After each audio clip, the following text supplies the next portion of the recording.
Welcome to the Long COVID podcast with me, Jackie Baxter. I am really excited to bring you today's episode. Please do check out the links in the show notes where you can find the podcast website, social media and support group, as well as a link to buy me a coffee if you are able. You should not rely on any medical information contained in this podcast and related materials in making medical, health-related or other decisions. Please do consult a doctor or other health professional.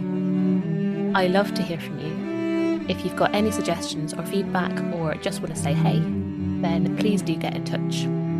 I really hope you enjoy this episode, so here we go.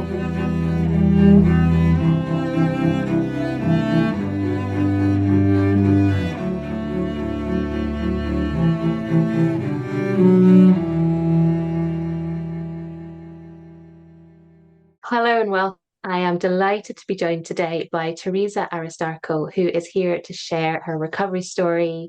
So we're going to dive into her journey, what worked, what didn't, what life looks like now, all of the usual stuff. I'm super excited. It's lovely to meet you, Theresa. Thank you so much for being here today. Oh, nice to meet you too, Jackie. I'm really excited to be here. Amazing. So before we get into the sort of nitty-gritty, can you just say a little bit about yourself and maybe what life was like before you got sick? So I spent my 20s living in San Francisco. I was working as a software engineer. I would say I led pretty active and social life. I would commute by walking to and from work every day. After work, I would usually hit the gym, maybe go for a run. I ran a few half marathons during that period of my time, really enjoyed running. After my sort of love for running faded, I got into yoga. And so I was in a yoga studio in my neighborhood a couple of times a week. And when the pandemic began, all of that really came to a screeching halt. My then boyfriend and now husband and I were living together in a small one-bedroom apartment. And of course, we were no longer commuting into an office. We were working from home. I wasn't going to a gym or to a yoga studio. I continued to practice yoga a little bit at home, took walks in my neighborhood, but a lot of my physicality, physical movement, exercise, and activity really stalled, if not like sort of completely fell off because of the restrictions we were all living within. After about 6 months of living in San Francisco during the pandemic, my, again, then boyfriend, now husband, and I decided to move. Felt like our time in San Francisco was over and moved up to Seattle, where we live now. We had a community of friends who we knew would welcome us in Seattle and who we had visited over time and knew we liked the city. We liked the proximity of the city to nature. And so picked up, moved up to Seattle. And in Seattle, I would say, started to spend more time outside as COVID restrictions started to ease up. Some of what I would call like normal life sort of came back. The first time I got COVID was in early 2021. And both my then boyfriend and I were sick at the same time. We were sick for maybe 1 or 2 weeks, and it took us a couple of weeks to recover. And I remember feeling like shortness of breath, just some like sluggishness, fatigue, but really did make a full recovery.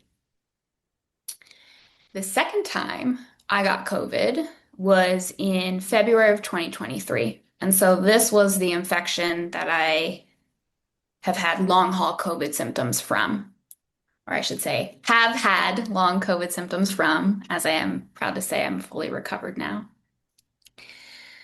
So my life went, I would say, from relatively active, social, to very inaccessible because of that COVID infection. I initially had a very raw, very sore throat. I thought it was strep throat at first. If you've ever had strep throat, you know that really raw, specific feeling. It's horrible. Really painful. Absolutely horrible. And it felt so similar to strep throat that I went to the doctor and I got both a strep test and a PCR COVID test. And at this point, I was testing negative on at-home COVID tests. And so I was in the doctor's office, and the rapid strep test came back positive. And so I thought, oh, I have strep throat, and was sent home with antibiotics, which I began. And after about 48 hours on antibiotics, I was not getting better, which is normally what happens when you have strep throat and you get antibiotics. I was actually getting a lot worse. And my symptoms were, I would say, in some ways similar to the first time I got COVID. That raw sore throat, body aches, fever, fatigue. But the second time in 2023, I also had really specific, very localized pain to my legs, like my quad muscles specifically. Every time I became feverish, my leg muscles like throbbed in pain. It was very unusual, very specific, very localized pain that I had never had before. And after about 48 hours, heading towards 72 hours of antibiotics not making me better, I started to question, like, do I have strep throat? Because this just isn't matching previous experiences that I've had. And I'm in so much pain. Like, this pain is to the point where, like, an ibuprofen isn't touching the pain. I can't sleep. I'm really just sitting with the pain.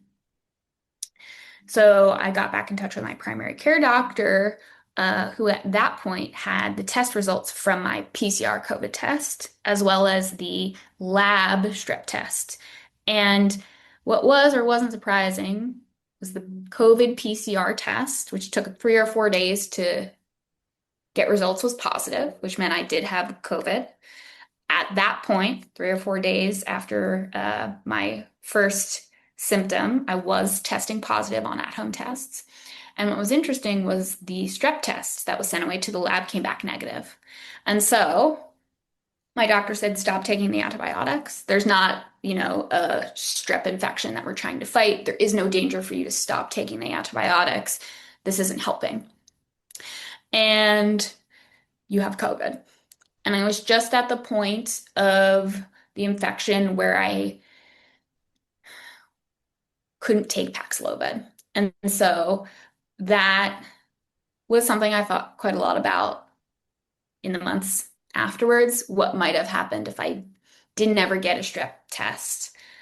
Did the antibiotics I took for 2 or 3 days make me worse? Did somehow that have something to do with this really specific, really painful week? After, I would say, being sick in bed for about a week, feverish, I'm having a lot of pain, I'm no longer on antibiotics, I started to recover somewhat, but I still had really, really specific localized pain in my legs. And this was different than the first time I had COVID. This is different than any other type of illness that I had. And in retrospect, I didn't pay enough attention to it. I think once I felt well enough, I returned to work. I tried to return to what my life normally looked like, taking my dog for a walk in the morning, working a full day, cooking meals, cleaning the house, spending time with friends. Normal. That's what normal looked like for me. But I was taking ibuprofen 3 or 4 times a day just to try to manage this pain that I was feeling. And after 3 or 4 weeks of that, I knew something was wrong. And so I returned to the doctor, who said, it can take time, it can take weeks for you to recover from a COVID infection. Come back in 4 weeks if you're still not better. And so after 4 more weeks, I still wasn't better, and I returned to the doctor. At this point, I was still operating with a lot of pain. This pain was unrelenting. I woke up in the morning with my legs in pain. I worked at a desk all day and was in pain. I was no longer able to walk my dog. I couldn't go to the grocery store. Things that had normally felt so easy that I didn't even think about them, I couldn't do anymore. Like standing to maybe prepare a meal, or like carrying a load of laundry from one floor of my house to the next. In retrospect, I was very, very sick, but I was still working, seeing friends, trying to maintain some sense of normalcy, and also I was trying to get some help from a doctor, primary care doctor, who really just continued to tell me like, well, yeah, like we're now at 8 weeks after infection, reaching this like longer, long haul COVID territory. Uh, but there wasn't really guidance on what to do other than this might get better. Your body just needs time.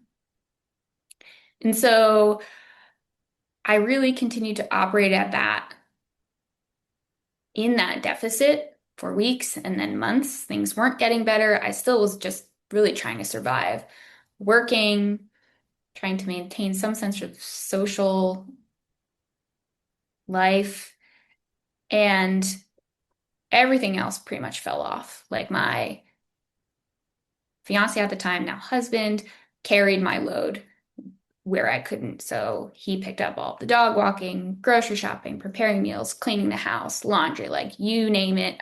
I couldn't do it.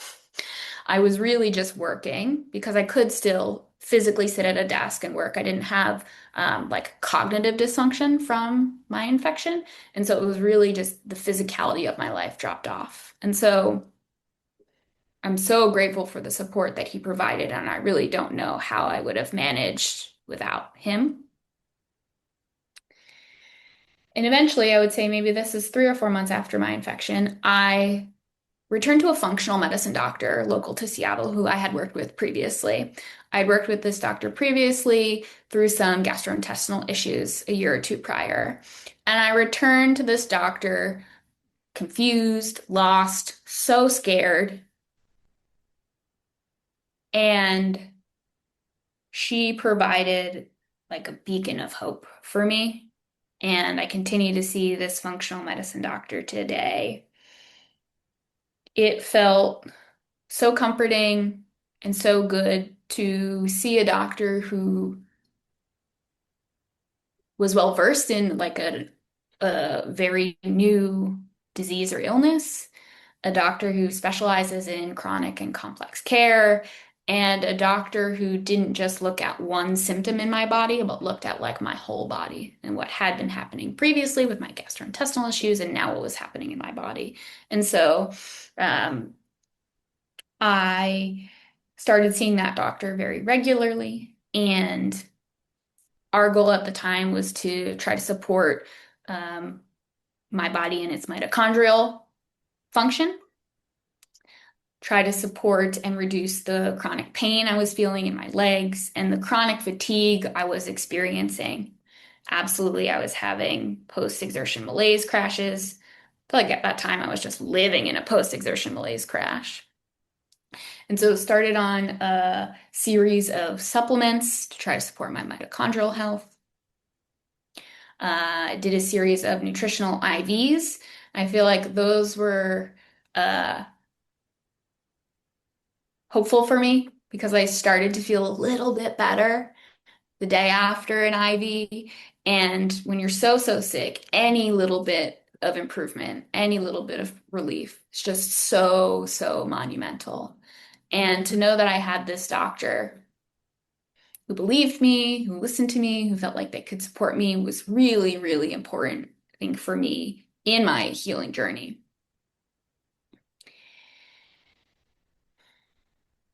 Yet I was still really just struggling, really just surviving, working, not doing a whole lot else, absolutely relying on my partner Jake around the house, really not sharing with a lot of folks about what was happening. And I think a big challenge of long haul COVID specifically is how it can present as an invisible illness. So to the outside world, I still looked the same mostly. I told my close circle maybe why I couldn't do specific things, like, oh, I can't go on a hike with you. I can't go skiing this season. So I gave some pretty nondescript reasons why I couldn't do things, but I absolutely was not sharing really with anyone like how poorly I was doing. And I've been in talk therapy for years, and it was so overwhelming that like anytime I thought about my health, I just cried. Like it was hard to face the overwhelm that I felt. and really, really hard to face the fear that I might never get better. And I do think that was one of the scariest parts of the illness, that there was no timeline. There was no, you know, one thing that was guaranteed to help me. And there was no guarantee that I would ever get better. And so sitting in that, being in that, struggling day to day and not knowing like when I would get better was really, really hard. But I really just kept my head down and sort of tried to move forward, kept a lot of what I was struggling with to myself, and that didn't help. Like that instinct to try to like figure it out on my own, to not want to burden others, like that was the wrong move. And I can see that so clearly now. But when I was in it, it was just so hard to face on my own, to let alone try to explain it to others. And I do think that was a really big part of why I didn't get better for so long, because I just kept it to myself. And while I was trying to help myself, working with a functional medicine doctor, trying different supplements, trying different protocols, I was not facing my fears. It's so difficult, isn't it? I always thought it was like a trait from the UK to sort of internalize everything. And I think it is, but it's not just us that does it. And, Mhm. if for me, it was that, I've always been very independent. I've always just got stuff done. I've always been very active. And as you say, this kind of like, you fall into this world where there's no spreadsheet. There's no flow chart. There's no sort of diagnosis that is useful in that it gives you a treatment plan and a timeline. And that is absolutely terrifying. But also, it's very difficult to sort of face that. So I think it is that very sort of natural reaction to sort of shut it all down, get away from the pain. Let's hack our way through Mhm. this kind of thing. Except, if Mhm. we don't face up to things, then they kind of come back to bite us in the butt afterwards. Mhm. Mhm. Mhm. Yes. And things really came to a head for me at the end of 2023 into 2024. So at this point, I had been very sick for almost a year. And some stuff happened at work that really put things into perspective for me. And I realized suddenly, clearly, I have been giving all of the energy I have into my job because I have been able to do that one thing. And again, so much of my life disappeared almost immediately, working and working for a company that I felt proud to work for in a role I was really proud to have. Like that was the thing I could still do. And yet my pendulum swung too far in that direction. And so I realized like if I'm going to get better, I have to reprioritize where I'm spending my energy. And I entered 2024 with like a singular goal to get better. And maybe like you, when I set my mind to something, I will achieve it. And I started a lot of other healing modalities. One that made the biggest difference for me was physical therapy. And I started at a local clinic that has a really fantastic integrated model. They have physical therapists on staff, massage therapists on staff, nutritionists, as well as personal trainers and like a fitness arm of this business. And so I started there. I was there 3 times a week. 2 times a week, I was there for physical therapy.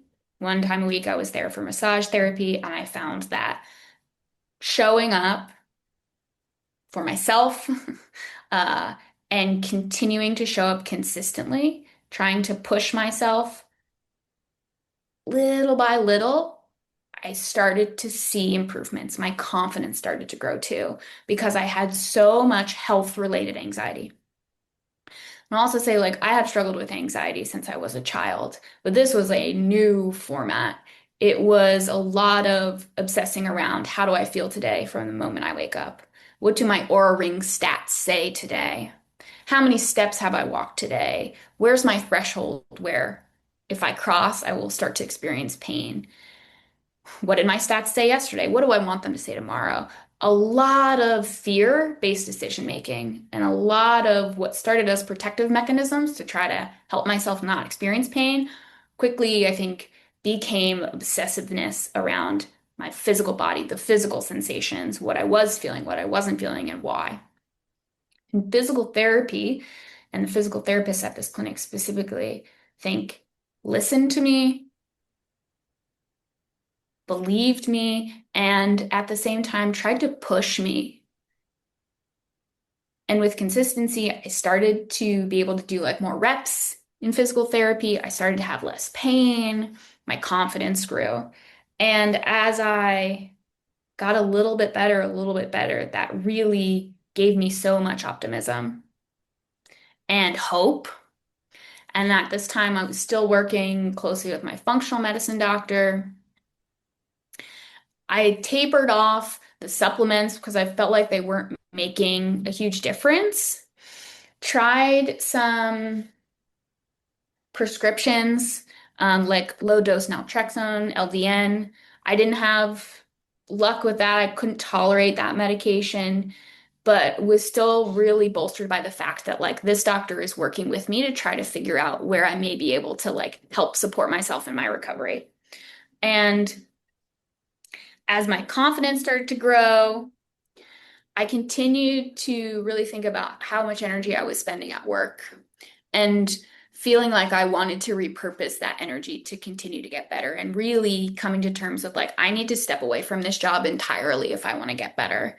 And I'm really, really grateful I was in a position to do that. I was fully supported by my then fiance, now husband Jake, who was like, yeah, quit your job. Like, absolutely. We want you to get better. Like, that's the goal. And so I did end up leaving my corporate career in April of 2024. So it's been a little bit over a year. And that was such a gift. And I'm so privileged to be able to have given that gift to myself. And I'm so grateful for the support that I received from, my partner, my family, my friends, and even my colleagues at the time. Because I didn't know if I would ever go back to that job. I didn't know what the next 6 months or a year would look like, but I still had this singular goal of like, I want to get better and I'm going to get better. It's starting to happen. And like, I'm no longer satisfied. Like, I want more. And so left my job and expected to have a like restorative summer. Had a wedding, my own wedding, planned for August of 2024. And this was, I think, a really pivotal part of this like singular goal for 2024 as well. Like, I wanted to be able to dance at my wedding, and I wanted to be able to enjoy a honeymoon afterwards traveling. And I did not know if I would be able to physically do those things. And that was such an overwhelming experience, such a devastating experience for someone who was young and like relatively healthy to that point, who had never not been able to physically do what I wanted. And so I left my job and got worse almost immediately. And this was a new onset of symptoms, specifically vestibular system issues. So the vestibular system controls like your balance. It has to do with like the way that your brain relates, information that's coming through your eyes or like the balancing mechanisms within your ears. And so I had a series of vertigo episodes. I couldn't look at screens anymore. I couldn't read. I couldn't drive. And so this was incredibly overwhelming and really, really peaked this health-related anxiety I mentioned because I was like, wait a minute, I've been getting better. I feel like I've been doing everything in my power to try to get better. And here I am. I have this new onset of symptoms. Now I have to go to a different physical therapist and I can't read or I can't drive. Like, what am I going to do? In some ways, I'm really grateful this happened after I left my job because I wouldn't have been able to work. And at the same time, I was so overwhelmed because I thought I would continue to get better and that I wouldn't get I mean, that worse. must have been devastating to have like done all the right things, left your job, given yourself the space, and then the body goes, haha, gotcha. Like, that must have been horrific. We'll be right back. I'm interrupting myself for a second to tell you about long COVID breathing. The fabulous Vicky Jones and I have teamed up to bring you long COVID breathing. We are both passionate about sharing our expertise and experience of the breath and how incredibly helpful that can be with long COVID. We've worked together to develop a course that is specifically tailored to those with long COVID. It's a 6-week course with 12 sessions, all delivered online. The community feel and learning that we're all sharing is such a joy.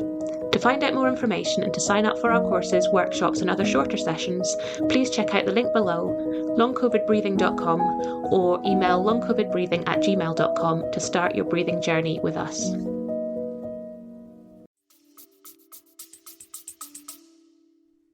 It was.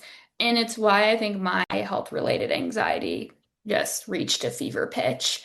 I was like, how could this be happening? Like you just said, I'm doing all the right things. I am lost. How could this be happening? And I had a panic attack for the first time in many years. And that was an inflection point for sure. And an inflection point for my husband specifically. He was my fiance then, he's my husband now. We've been together for a long time and he knows me very well. He's known and seen my history with anxiety. He, of course, lives with me, helps me through the different stages of this long haul illness. And he sat me down after this panic attack and was like, okay, you've done all of the right things. You don't have this job to hide behind anymore. You're really taking care of your physical health. And like, we need to take a look at your mental health because that is the piece that I know you have not been able to address or that you have been avoiding. And it was a really, really pivotal moment for me. And I'm so grateful he sat down and had that hard conversation with me because he was right. It's a really bizarre experience to have someone see you so clearly and maybe see what you've been avoiding or you haven't been able to look at.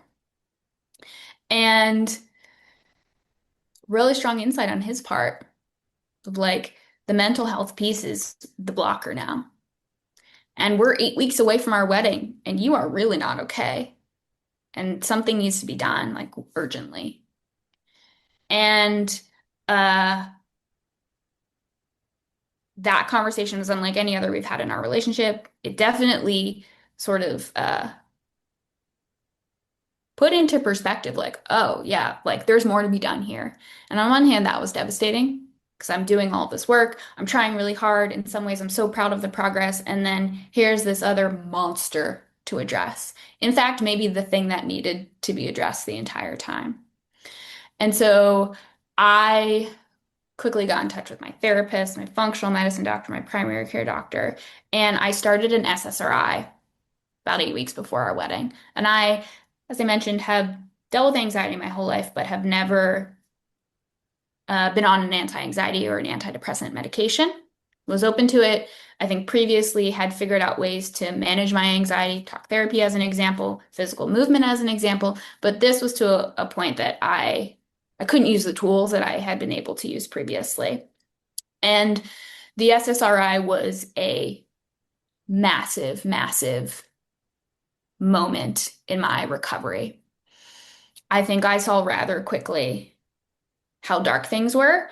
It was like stepping into sunlight for the first time, and saw very quickly how much the anxiety I was holding, the health anxiety I was holding, was impacting my day to day. And this was a pretty high risk, high reward kind of thing because it can take time to figure out the right dosage and the right medication.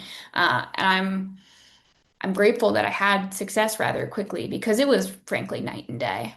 And really illuminating to me now in retrospect how much of my long haul COVID recovery was mental.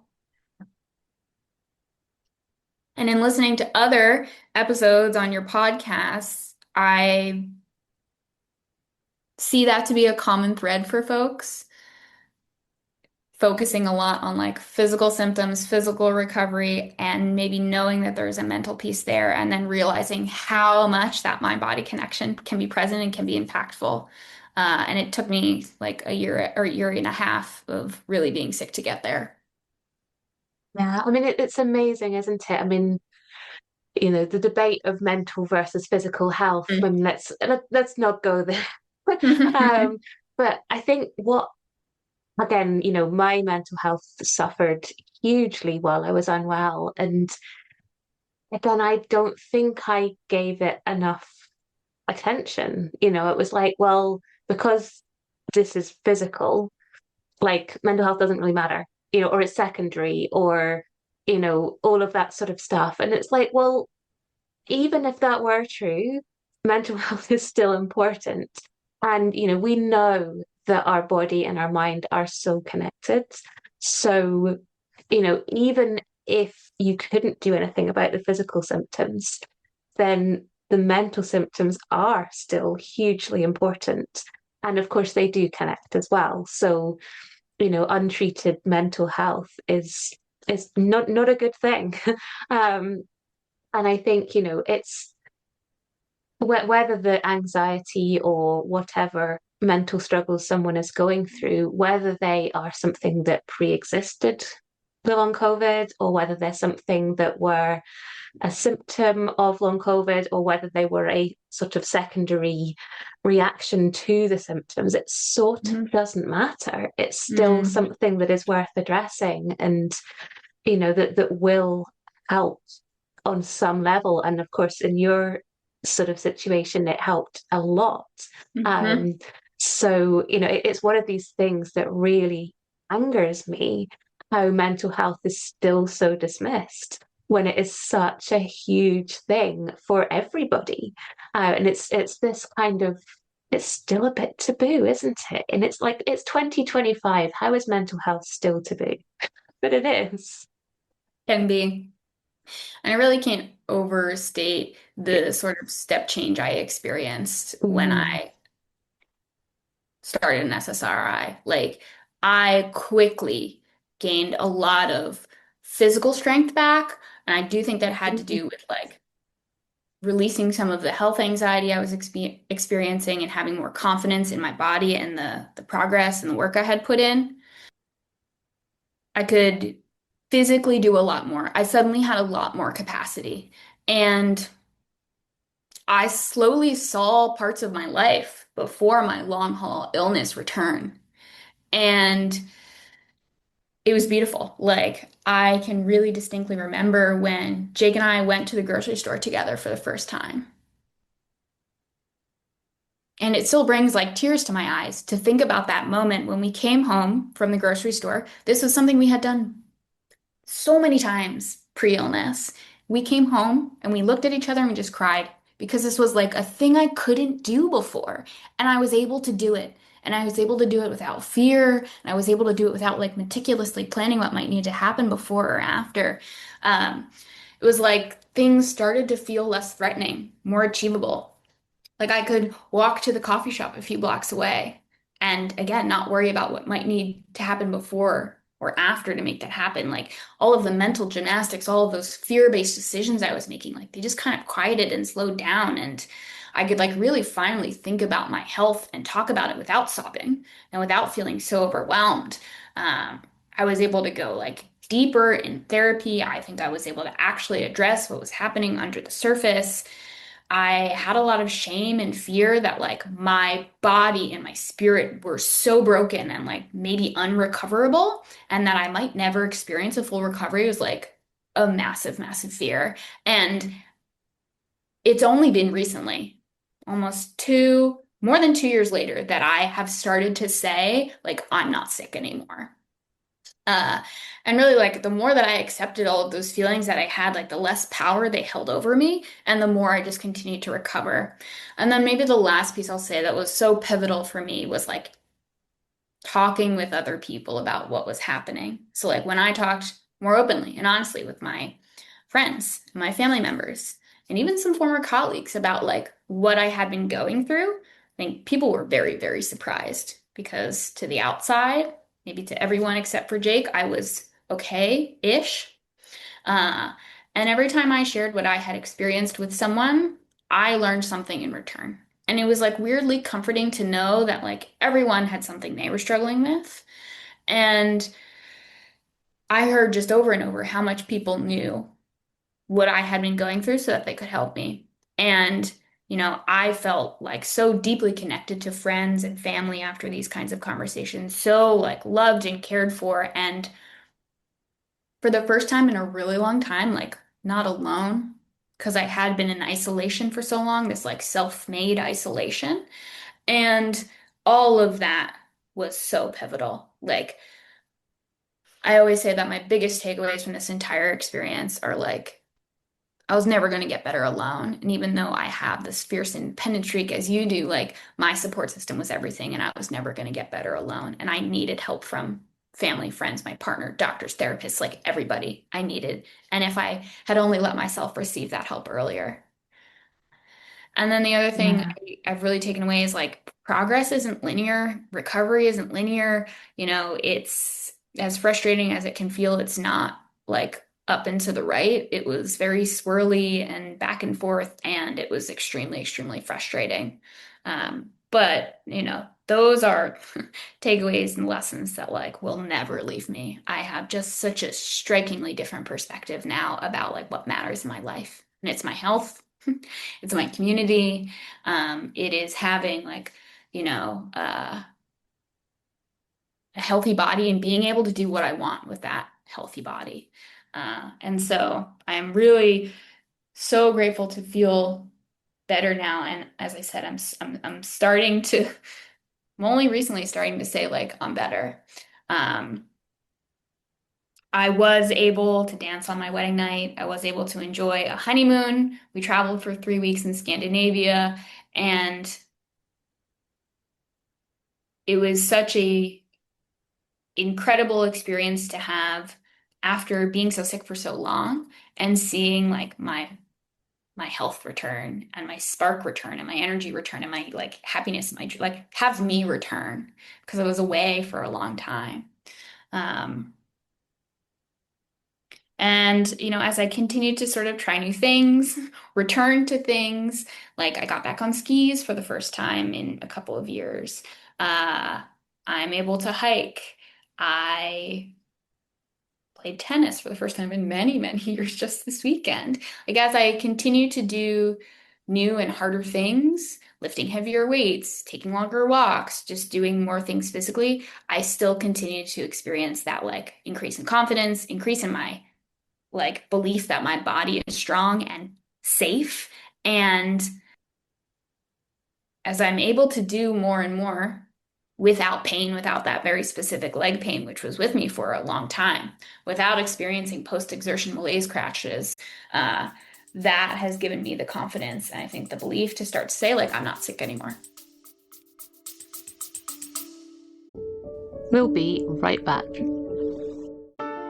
Hey there, I'm just jumping in for a second to see if you're enjoying this episode. If you're finding it useful, maybe you would consider sharing it somewhere, a friend, a group, or even on your Twitter feed. If everyone was able to share just once, we'd be able to get this information out to even more people who really, really need it. So please consider sharing somewhere if you possibly can. I hope you enjoy the episode, and thank you so much.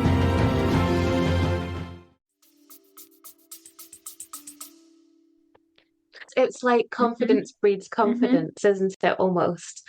And it's not as simple as like fake it till you make it, but there is some Yeah. element of that, I think. And I loved what you were saying about the kind of what a person who hadn't experienced something like this would say were like silly Mm, things. So like I went to the grocery store and it was the best experience of my week. You know, you or I before this experience would have laughed. Like what? The grocery store is a chore that you have to do. Like that's not that exciting. But when you come through something like this and you're able to start doing quote unquote silly little things again, they are the best things in the world. And I think it really just shows the importance of those little wins. However small those wins are, it's so important to celebrate them because it's another tick. My body did that and it worked. And I didn't get pain afterwards. My body did that and I didn't crash after that. And like really focusing on the wins, I think is so important. However, like silly they seem, it's wonderful. And your point about the sort of connection as well. I think, I can't remember who said it, but there was someone that said to me that true connection is found through vulnerability.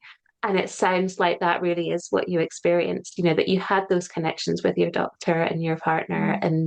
and, other people. But it was when you really allowed yourself to be vulnerable and kind of open yourself up to them that was where you Mm. got kind of the biggest rewards and the biggest connection. And we know, of course, how important connection is to our health. Mhm. That social connection that we have to have in order to be regulated, healthy beings. So that's such a beautiful example of that, isn't it? I think. Mhm. Mhm. So it sounds like, you found your way through, you found the functional medicine doctor and you started doing the physical therapy and you sort of started piecing together your recovery of all these sort of like different bits, I suppose, pieces of the jigsaw puzzle that were unique to you. And you found your path through. And you sort of said that you almost were too scared, I think, maybe to sort of announce that you were recovered. Because for me, I didn't want to say anything because I didn't want to jinx it. It's like as soon as I say it, it's out there. And then if it isn't true, then I've failed. And there's obviously some stuff going on for me. But I sort of had to have a bit of time where I could be kind of just myself and a bit confident and build some of that before I was able to sort of stand up and say, yes, I am there. But then for me, even after that, there was still that kind of like, okay, well, I'm recovered, but that doesn't mean that my fitness is back to what it was before. For me, recovery was that I could put myself in the position where I could regain that fitness. It still then took time to sort of reintegrate into what the world was. And for me, I found that a very, very strange experience.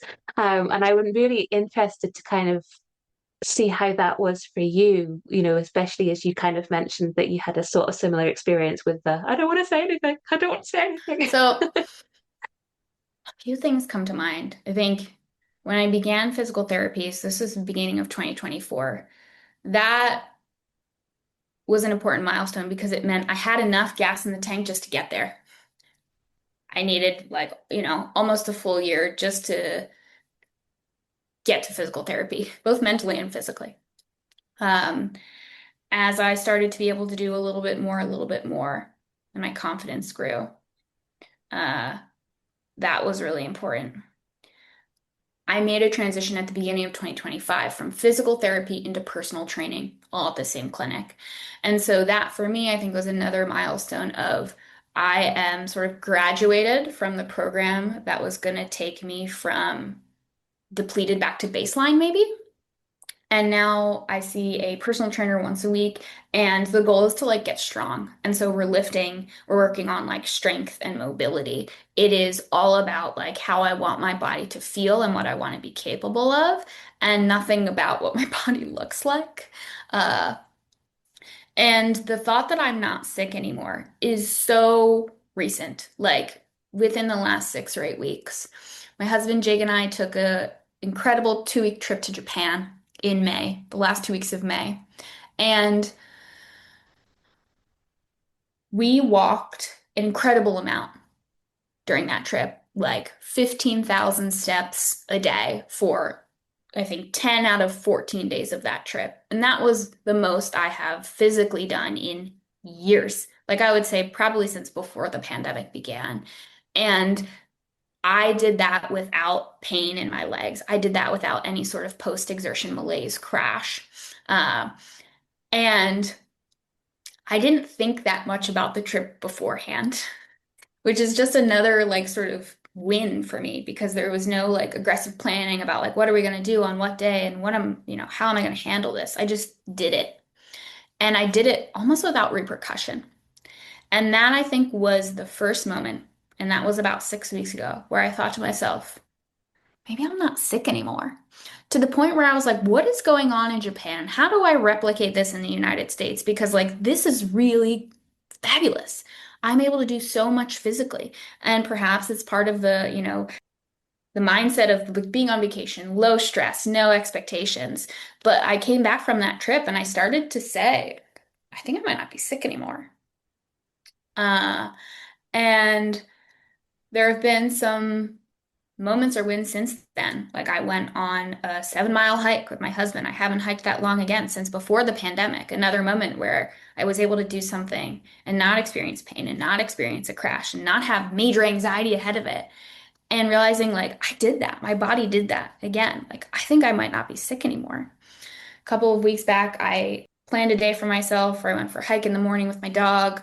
I worked on the beach in the afternoon. I took myself to yoga class. Next day, no pain, no crash. Another moment where I'm like, damn, I might not be sick anymore. And so as I continue to have these moments where I don't experience pain, I don't experience a crash, I gain more confidence in saying to myself and to the world, I might not be sick anymore. And it's this big identity shift because I've been sick for so long. And I'm very different now. Like my priorities are different, the work I do is different, how I lead my life is different than it was a few years back. What I care about is different, what matters to me is different. And it's a little bit scary to step into that new identity of I'm not sick anymore. There is nothing holding me back. And it's also very exciting. Like I have a big smile on my face because if nothing's holding me back, like look out, look out, world. It's still, a little bit scary to say I'm not sick anymore. I'm only very recently starting to think that or feel that or have the confidence to say it to try to understand what it means. But when I think back to the months, the year or more I spent not knowing if I would ever get better and to know I'm there now. It's like the biggest win of all time. Yeah, it's like there are no words really to describe that feeling. Mm-mm. It's funny how some people have that kind of like kaboom recovery moment. And it sounds like sort of for you, you had that very sort of slow burn, slow burn, slow burn, Mm-hmm. and then like a sort of like light bulb switching on kind Mm-hmm. of thing almost. And how it just kind of manifested in you. And it's such a weird feeling, isn't it? And I think it's a conversation that's very difficult to have with people who haven't had an experience that's similar and with people who have not yet recovered because you're stepping into a new world as a new person. And it's both, you described it exactly how I felt it as that kind of both terrifying and also the most exciting feeling in the world. It's like I could do anything. Oh my goodness, I could do anything. That's terrifying. And kind of rebuilding your life, but in the way that you want to. And I very much resonated with what you said about the life being different. And for me, life is better. And I think that's one of the gifts you could say. It was an absolutely horrendous experience to go through. So for me, I have to take something from it. And that is that it's made me a better person and a healthier person and a happier person. So, it's really challenging, I think, for people who haven't recovered yet to kind of get that, but just to know that it's a freaking awesome feeling when you make it. And it's worth those Mm-hmm. tiny little wins building up and up and up and up and keeping Mm-hmm. going, even when it feels Mm-hmm. impossible. Because when you get there, there Mm-hmm. are no words. Yeah, I think optimism and hope is